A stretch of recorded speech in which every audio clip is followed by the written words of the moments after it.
Brace yourselves for the Middle-Aged Fat Lasses podcast. So both of us clap at the same time so we can get the audio. 1, 2, 3.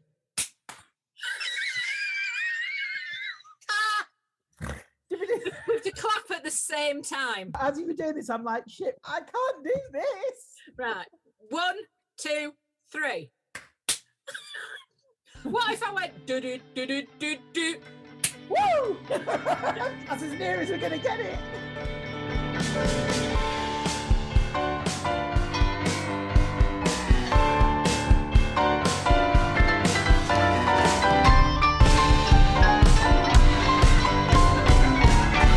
Welcome to our podcast. I'm Sezl Simons and this is my friend, other Sarah. Or she's Sarah and I'm other Sarah. Either way, we are the two Sarahs. But for clarity, and because it's her Twitter handle, she is Sezl. So we might be Sezl and Simons. We don't know yet. Would you like to introduce yourself to our listener? I'm Sezl and I'm 56. I'm a sizable lady with 2 dogs. I'm Sarah Simons. I'm a writer, a teacher, a mum, a wife, a daughter, and I'm a middle-aged fat lass. We've collected a box full of words that have just come to mind during the course of our conversations. Every podcast, we will pick out a word from our box, and that will be the topic of our discussion. So, Sarah, get rooting in your box. The word for today is breasts. Right. So, what's your favourite breast word? You see, I already went boob, didn't I? Because that's my go-to. My favourite breast word is a Cumbrian word, because I am a Cumbrian lass, and it's chebs. Now, my daughter... I heard this from you a couple of years ago. And I was like, what are you talking about? You said something about wobbly chebs. I put that on Facebook, because you know they have those things where they put... write your name and it'll tell you what it means. And so I would write in things like big flaps and wobbly chebs.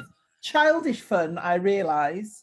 Yeah, my daughter uses it. My daughter, she's 25 now, but she's used this word from the get-go. And I can remember one day we were going out and I was having trouble with my underwear, as I quite often do. And she said, turn round and let me sort out your bra straps. And I said, right, okay. She goes, because you need to hoist your chebs up. And I thought, yes, there we go. There's the maxim for every day. Hoist your chebs up, lass. And it's just brilliant. It sounds like chubby and boobs and flesh, and it's just a great word. What's your favourite word? My go-to word is boobs. It's not necessarily my favourite, but it's the word that I would use. I don't know, some breasts sounds either medical. You don't talk about your knockers, do you, when you go to the doctor? I've got some knocker bother on. Yeah, boobs, because I don't think it sounds massively childish. I think it spans the ages, does boobs. I think it does. And I think breast, you're right, it either sounds medical or creepily erotic. Yes, yeah. Do you know what that reminds me of? This must have been about 10 years ago, because now I'd hit him with a chair, or there would be violence involved, I should imagine, and definitely shouting. When I was at the opticians, and it was this new optician, this older bloke, and he pushed that machine right next to my face. You know the ones where you lean forward, yes, you put your face on, and they put the different lenses on. And he went, it's quite hard to do with you because of your big breasts. It made me so uncomfortable that he would point out the size of my knockers. I thought, I'm having my eyes tested. I was cross with myself for not saying straight away, that's really inappropriate. Bang out of order, mate. Really out of line, you can't say that. But I was so shocked that I didn't do anything or say anything. And it's only when I came home and said to my husband, you'll never guess what? He said, do you think we should make a complaint? Well, yeah, I think you still could 10 years on. Well, I am complaining, but only to you, Sarah. Yeah. Nowadays, I'd be absolutely furious. Don't you think we've all got better at like, stop? That is not okay. And do you think that's age, or do you think it's... No, I think there's definitely something in the climate. I think there is definitely things that, just like Stanley Johnson slapping somebody's ass and going, nice seat, missus. Somebody's suddenly gone, whoa, hang on a minute, that happened 10 years ago, but it was out of order 10 years ago. And we've got the language to say it. I feel quite optimistic about this sort of thing. When you go for your mammogram, have you been for a mammogram? No, I haven't. I think you've got to be over 50. I think this is yet to come. But I do worry about how the small-breasted lady manages, because they basically put shelf out and you hoist your tit up and you pop it on the shelf and then they squash it down with a camera. It's not painful or anything, you know. It's not a huge amount of fun either, but it's a bit like it goes in a little press. And I just think, and George Foreman type situation. Yeah, yes. And I kind of like had to like not hot, obviously not hot. No, it's not hot. Grilled. I don't want to put anyone off. And I just think, what happens if you've got a really tiny wee boob? But it's not the sort of thing that could, well, I think the thing is the sort of thing that comes up in conversation. I think it is something I would like someone to discuss with me, how the small-breasted woman manages. With mammograms. Yes. And blokes have to go for mammograms because there are some blokes that have forms of breast cancer. So they must have to be inspected by this tit press or whatever it is. Tit press. Get tit press out. She's on her way. Have you ever been for a bra fitting? Only once, and it was quite casual. It was in the Marks and Sparks. Somebody in the street went, I'm not an expert, love, but 36 It wasn't that casual, but it wasn't like one of the ones that happens with the Queen. Because there used to be a place in Carlisle, you see, called Turnbull's. Anybody from Carlisle from the last sort of 20 years, if you said to them Turnbull's, they go, oh, marvellous. And there were two sisters and they were absolutely brilliant. And you'd go in and you would take off the ragged thing that you've been wearing, like the thing with holes in, the thing that's all grey or whatever. And then they would come and they would give you, I can remember when she went in and she said, oh, what you need is depth. And I thought, yes, I do. And then she'd go, could you look at the Doreen, please? Because the Doreen is the go-to for the large-breasted. So she'd try me out in a number of Doreens. It made my boobs underneath my jumper look like a blancmange out of the Beano. There'd be like a cherry on the top and then there'd be like tears. Yeah. That's how my tits would look in it. They would look very festive. So I like the Doreen cotton because it's a smoother finish. I would say Doreen. Well, it's Doreen up here. Oh, okay. I like my underwear to be like Giselle or Fabergé or something, you know. Like the eggs. When my son was out of work and he was up here, there was a job for a fitter at Turnbull's. I remember saying, you should go for that. And he was like, fuck off, Sarah. So what they would do is you put yourself in your bra and then they go, now jiggle. You wobble your tits about to get them in. And then whoever was doing the fit would get the sister to come in and check.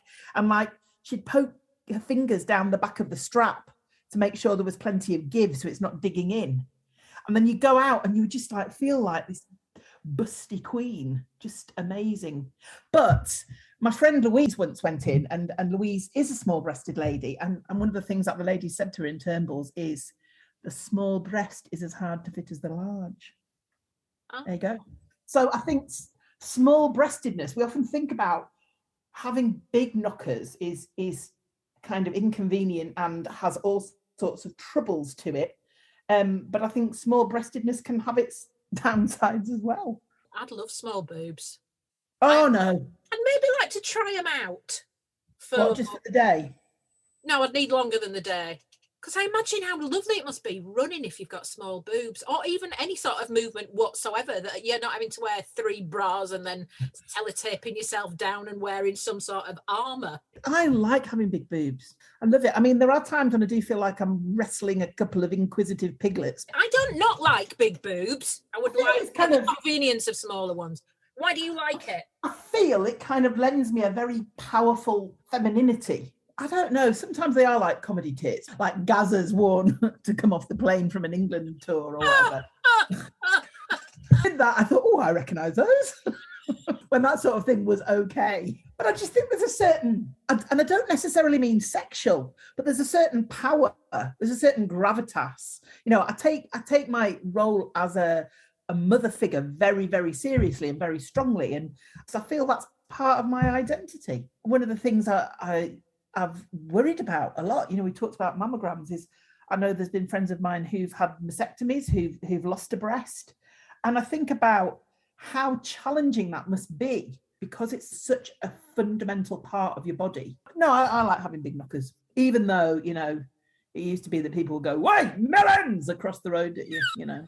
Melons. Yeah, like you'd never noticed. Why? Big chebs! Big chebs. Oh, thank God somebody pointed them out. I didn't know what was going on there.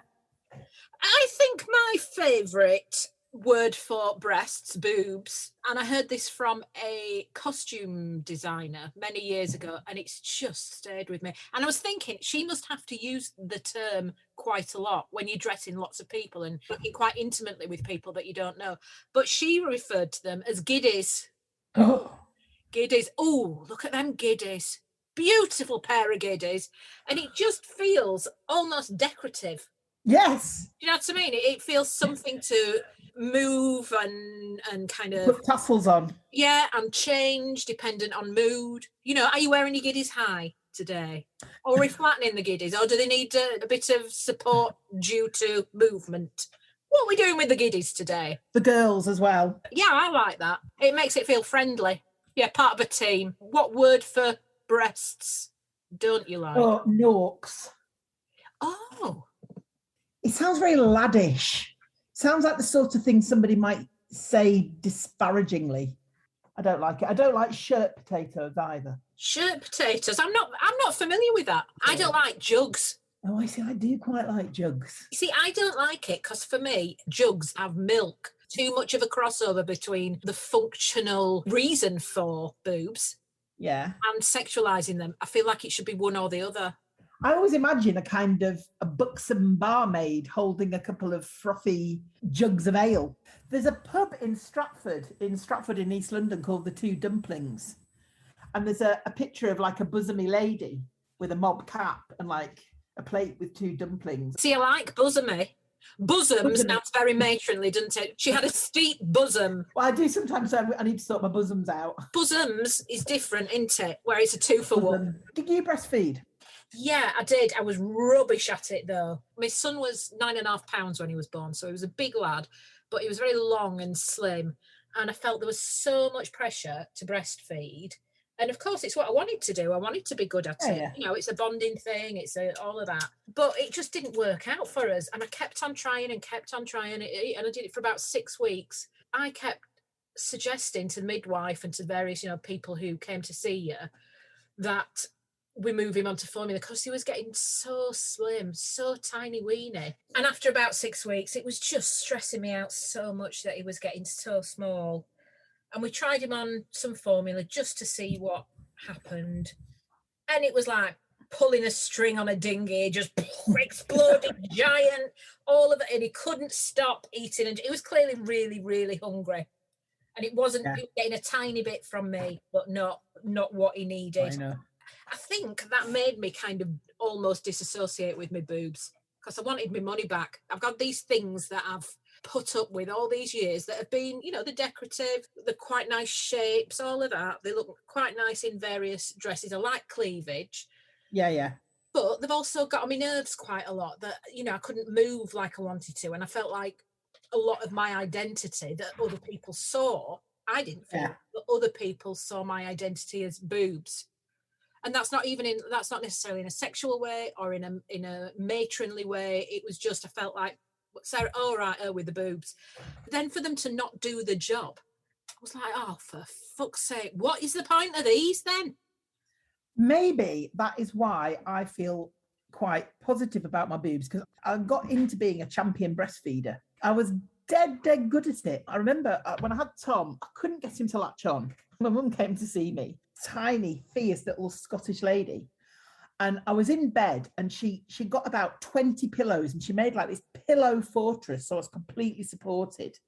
And then by the time she got to me, my tits had just got so massive, like full of milk. They were like a wall. You need a hammer and a chisel to get into them, let alone a little baby. She got one of my boobs and like milked it like a cow into a blue Italian spode teacup. And she got it to go. And then she got it so that she kind of built him into this wall as well so he could feed. And from then on, it was great. And I was brilliant at it. And I did express breast milk, so I went back to work quite early.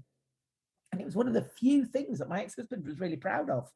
because like my breast milk would be in the fridge. You get it out and show it to people. Look at that. Look at that. And people go, thank you, that's lovely. While they're backing out of the house. And you see my lad, I was once doing a comedy night in Newcastle and somebody said, oh, I've never known anyone breastfeed. And I have to say, we were all dying on our asses. It was a comedy panel game and it wasn't going very well. And my lad was in the audience, all sort of 15 stone of muscle that he is. And I said, do you want to see what breastfeeding does? Stand up, son. And he did say at the interval, I only stood up because the show was so terrible and I felt I had to do something. I had to sacrifice my dignity. Looking back now, I feel really cross that I felt so pressurised by medical people to do it when it clearly wasn't working. And it wasn't a bonding issue at all. Me and my Tom were really, really bonded right from the beginning. That didn't worry me. It did worry me that it was getting smaller and smaller. It's a very stressful thing. I mean, even when you're good at it, babies are just bloody idiots. You move your nipple away, like an inch away, and the baby screams its head off because it's going to starve to death. So you've got this tiny, tiny screaming thing that doesn't realise all it needs to do is just shut the fuck up and latch on. I remember saying to my midwife, she was saying, you keep overusing one breast. And I said, what am I supposed to do? She said, well, you've got to start with the one that you finished on and then swap over. And I was like, how am I supposed to? And she said, oh, you just tie a ribbon to the bra strap. I was like, right, okay, I don't even know how many tits I've got by the time I'm feeding in the middle of the night, let alone tie a ribbon. What? That feels like some sort of really complicated dinner party. They make you change seats between courses and you're like, oh, for fuck's sake, last I'm sat next to somebody interested and now you're going to make me shift. I can't remember my name, let alone a ribbon. What are you on about? Do you know what? I've only just started quite enjoying the word tits. I like tits. I like tits now. I didn't used to because I think it was, and this might be a hangover from the breastfeeding situation, that it just felt that the crossover was, again, I've got a thing, haven't I? The crossover between sexual and maternal. Because tits is too much like teats, which is for feeding. As I've got older, I quite like tits. Shows you tits. Don't say that because I might have so little to be proud of these days, Sarah. I quite like tits in it's the tits. You know, saying something's really good, like, oh, yeah, it's the tits. I think maybe this word tits as well, I don't like because it's a word you got shouted at for saying when you were little. When I was little, if I said tits, big trouble. That was a word that you don't use. Might as well have said fuck. In fact, I should have said fucking for a penny. I think if I had said it in particular, my dad would have thought it was very vulgar. My dad didn't like you saying afters. Instead of dessert. Pudding. It's pudding. You see? That's how common I am. Third time, didn't even know it. It's not afters, it's not dessert, it's pudding. Go, what's for afters? It's pudding. One of my husband's friends, one of his best mates, they have some story that his cat, who really likes food, every time he gets his dinner, goes, it's the tits. And that's almost like his cat's catchphrase. And we've started saying it around the house. It's the tits. How we imagine the cat says it. I've not even met the cat. Husband's not met the cat. Yet the cat has a catchphrase which is widely known. We talked before about that being like a 70s and 80s really bad word, and it's Benny Hill, page 3. What was his name? What the window cleaner saw. It was carry on with actual nudity, wasn't it? Yeah. And he was like, oh, like fall off his ladder because he saw a lady's norks. I think that as well why I didn't like tits, because it felt like, no, that's kind of rude. Don't like that in a way that I wasn't okay with, in the way that I am totally okay with busts, busters, whammers. Wham. Oh, what a lovely pair of whammers. Gazongas. Gazongas, it sounds like a sort of primitive weapon, doesn't it? Yeah, speaking of which, Amazons. I always thought, you know, this is hegemony in action, isn't it? It's where people without tits write about people with tits and can't imagine what it's like having tits. You assume the only way that you can go about your daily business is to lock one of your tits off. Because Amazons were supposed to cut off their right breast so they could do archery more easily. They were left-handed. No, well, exactly. Fuming. Well, they had to lop off one tit, and I'm assuming they didn't get to choose. It was everybody lopped off the same one because that's how you do archery. But what if they were naturally the other-handed? It's not like a finger, is it? Why is Doreen not doing the archery? Well, she's waiting for a tit scar to calm down. How would you go about just talking about someone lopping it off in those days? I mean, that's exactly why it's a made-up thing that male historians have. It's like us saying you can't imagine how you would be able to run with a penis and testicles. You just have to lock them off. Just lock them off, lads. It's the only way that you can win the 100 metres. Bollock free. Now, I'm not a sports coach, but what if they did? And that was, people were started suddenly running really, really fast. Men did if they lopped it all off. Oh, do you think we've invented a new? No, we're invented something. No. Sarah. I would just like a sport where nobody would have to mutilate themselves in order to succeed. How have you been playing snooker? Yeah, what do we think about changes to the physical? Breast reductions, breast implants? I think because I'm a kind of unreconstructed, 60s born, 80s brought up feminist, I find that a little bit difficult. But I think if I stand back and look at it, I mean, there's all sorts of things about gender identity. There's all sorts of things about post-mastectomy surgery. There's all sorts of things about actually just having a bit of power over how you look. Me talking about, having large boobs and that being part of a positive, powerful feminine identity. That's what you might want. How different is getting your boobs changed to the changes that you make when you put makeup on or dye your hair? I feel like it's an each to their own situation. Probably when I was younger, if I could have afforded it at the time, I would have got made smaller and higher, Mickey Mouse ears. The reason that I wouldn't do it now, I think, is because of the risks of surgery. Let's talk about clothes. Well, there's several things. One is, I will share with you, I've had very few regrets in life, but one of them is not having a wedding dress that showed my cleavage. I had my dress made for me. It was very simple. It was just a silk dress and it was up to the neck. And I sometimes look at it and think, why didn't you have your splendid cleavage on display? Might as well have got married in a shroud. We all knew it was wrong right from the start. I have told you about my mother. As I walked into the registry office going, you can always get divorced. A stage whisper that resonated off every wall, everybody laughed. She wasn't wrong, was she? She wasn't wrong. And we all knew it at the time. I now wear things that do show a bit of cleavage and I like that. And I know that you do use your cleavage. It's very functional, isn't it? In a filing cabinet type way. It is. I keep my phone in my cleavage, which is great until somebody rings you and your tits light up. Well, there's a couple of times. Got ready for bed. I've had a busy day and I've taken my bra off and then a dog lead and 2 satsumas fall out. Citron dolly, mattress. I love taking cash off people and putting it in my cleavage. I love it. It wouldn't work for me, but I do like the idea of that. It feels very kind of Elsie Tanner. It's a proper old B-movie British barmaid. Thank you kindly, dear. I'll take the 10-shilling note. And again, it's powerful. It's not necessarily sexual. What I find interesting is the perception of women's personalities for their shape. And I remember something ages ago. It was, I think, Kylie Minogue and Kelly Brook. She had a slightly wider bum and slightly bigger boobs. She was hourglass. I vaguely met her in real life at a do back in my showbiz days, and she was tiny. I could have put her in my pocket.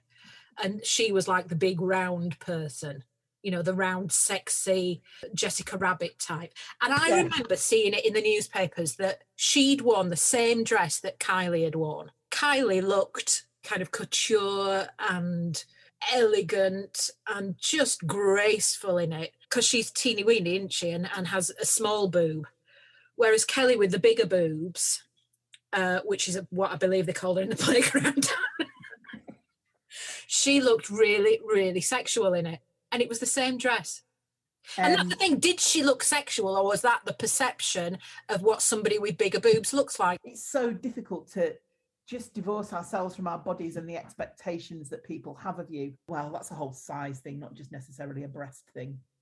But with her boobs and a woman who wears things that display, well, it's not even display, that sounds very Daily Mail, busty display. Oh, I know, yes. Showcases. All eyes on her. My favourite one was Kate Winslet flaunting her curves in a camel hair coat. She's a lat in a coat. If you are wearing something that shows an amount of boob, there might be a perception that you're not very clever. Yeah. That you're sexually available. Yeah. That you're desperate. Yeah. that you might not have much of a personality because you have to show your boobs, that you're not very confident, That you're immoral. that you're immoral. That's not right, is it?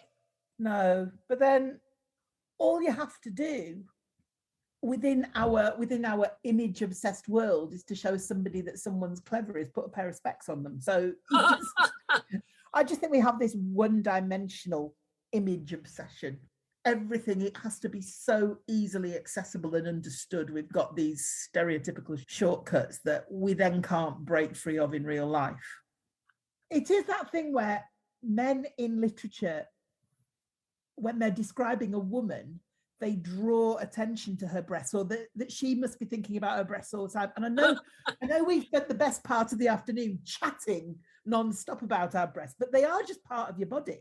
You don't wake up and think, this is grazing my nipples. You just think, oh, I need a wee. I've got to get up and get the duvet off.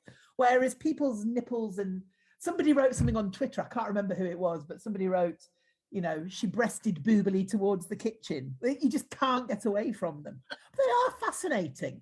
It's partly because it's like another face, isn't it?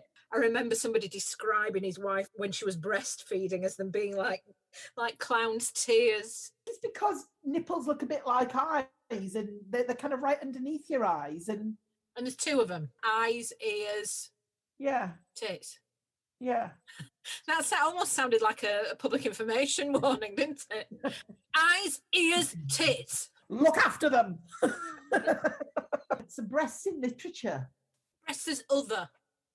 Well, yes, and I think that's where the Amazons come in, isn't it? Yeah. You know, you don't have a body like me, so you can't possibly function like me, and you can't possibly operate as me. The thing I love about boobs, about my own boobs, and it might just be mine because, you know, they're quite soft ones. You know, they're quite good as accessories. Depending on the bra, there can be 200 different shapes. I mean, all of them loosely the same shape. We're not going for one of them's a triangle and one of them's, oh, look at that, it's in the shape of a star. But I like that you can hoist them up, you can flatten them, you can shove them together. There's lots of different ways to wear them.